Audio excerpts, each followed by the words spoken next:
Welcome back to the News at 9. We are continuing our effort tonight to fight fear with facts as the coronavirus pandemic continues to impact communities across the globe. Infectious disease Dr. Ruth Berggren from the Long School of Medicine at UT Health San Antonio is back with us this week to help us get answers to our coronavirus questions. And right off the bat, I want to talk about something that we didn't get a chance to get to at 6 o'clock, Dr. Berggren, and that's the clinical trial on a COVID-19 treatment that is being studied right now at UT Health San Antonio.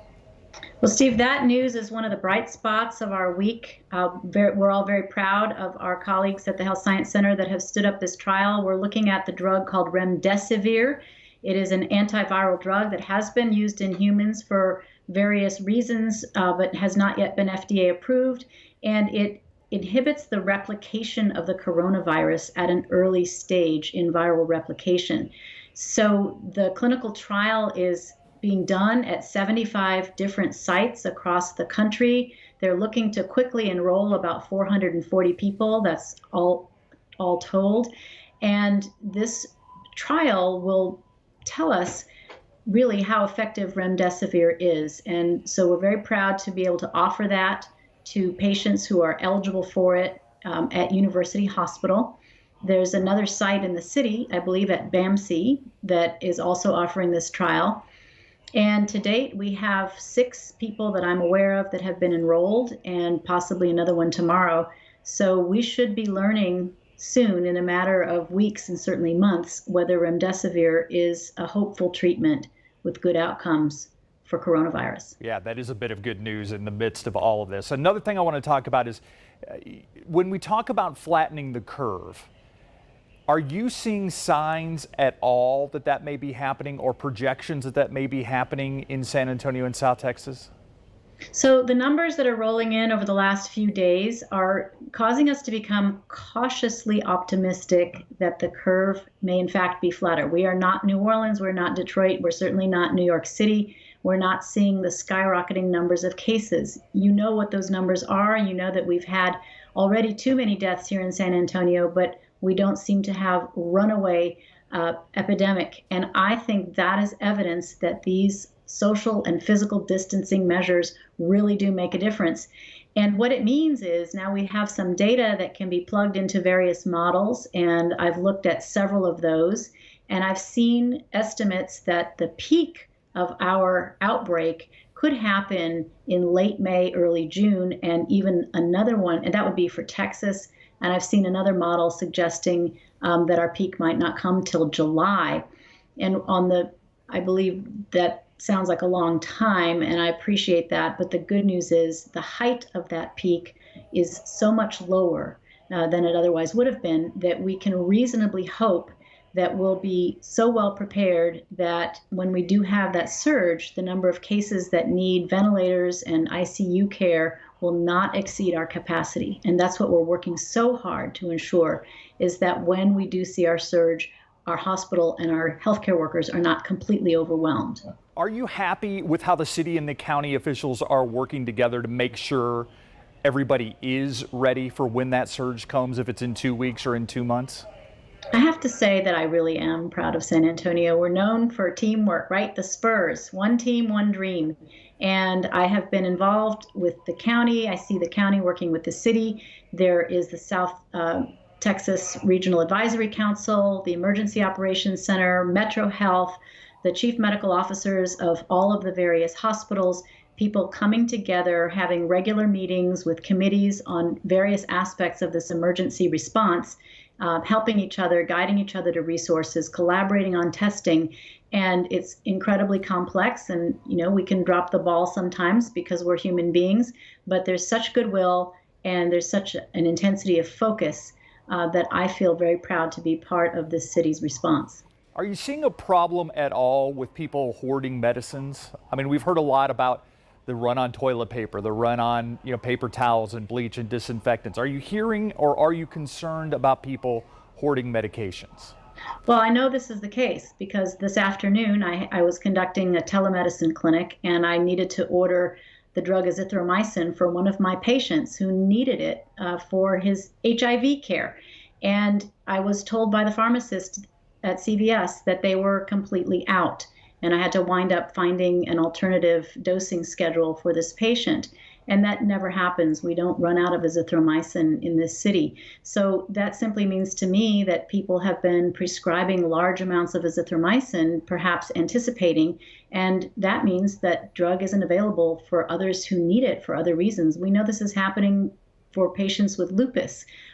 We've had family friends that are posting on Facebook, I have lupus, I can't get my hydroxychloroquine prescription filled because there are stockouts.